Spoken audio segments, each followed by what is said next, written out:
ಸಾಮಾನ್ಯವಾಗಿ ನಾವು ಮಾತನಾಡುವಾಗ ಪ್ರಾಣಿ ಪಕ್ಷಿಗಳಿಲ್ಲದೆ ನಮ್ಮ ವಾಕ್ಯಗಳು ಪೂರ್ಣವಾಗಲಿಕ್ಕೆ ಸಾಧ್ಯ ಇಲ್ಲವೇನೋ ಅನ್ನುವಷ್ಟು ಪ್ರಾಣಿ ಪಕ್ಷಿಗಳು ನಮ್ಮ ಭಾಷೆಯೊಳಗೆ ಸೇರಿಕೊಂಡ್ಬಿಟ್ಟಿವೆ. ಬುದ್ಧಿಮಾತು ವ್ಯರ್ಥವಾದಾಗ ಕೋಣನ ಮುಂದೆ ಕಿನ್ನರಿ ಬಾರಿಸಿದಂತೆ ಅಂತ ಹೇಳ್ತೇವೆ.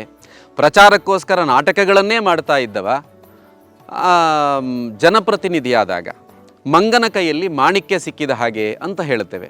ಹಾಗೆ ಮುಂದುವರೆದರೆ ಇಂಗು ತಿಂದ ಮಂಗನ ಹಾಗೆ, ಇಂಗು ತೆಂಗು ಇದ್ದರೆ ಮಂಗನು ಅಡಿಗೆ ಮಾಡಬಲ್ಲ, ದನ ಕಾಯೋಕ್ಕೆ ಹೋಗು, ಕತ್ತೆ ಬಾಲ ಕುದುರೆ ಜುಟ್ಟು, ಮೊಸಳೆ ಕಣ್ಣೀರು, ಅವನದ್ದು ನಾಯಿಪಾಡು, ಅವರಿಬ್ಬರು ಹಾವು ಮುಂಗುಸಿಯಂತೆ, ಸಿಂಹ ಸ್ವಪ್ನ, ಪೊಲೀಸರ ಸರ್ಪಗಾವಲು, ಉಡದ ಪಟ್ಟು, ನರಿಯ ಬುದ್ಧಿ, ಜಂಬದ ಕೋಳಿ, ರೆಕ್ಕೆ ಪುಕ್ಕ ಕಟ್ಟಿ ಮಾತನಾಡುವುದು, ಕಾಗಕ್ಕ ಗುಬ್ಬಕ್ಕನ ಕಥೆ, ಹಂಸದ ನಡಿಗೆ, ಗಿಳಿಪಾಠ, ನೀನೇ ಸಾಕಿದ ಗಿಣಿ ಹದ್ದಾಗಿ ಕುಕ್ಕಿತಲ್ಲೋ, ಬಕಧ್ಯಾನ, ಹದ್ದಿನ ಕಣ್ಣು, ಪಕ್ಷಿ ನೋಟ, ಸಿಂಹಾವಲೋಕನ.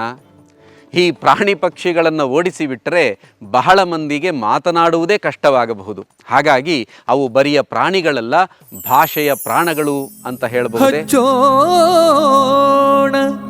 ಕನ್ನಡದ ದೀಪ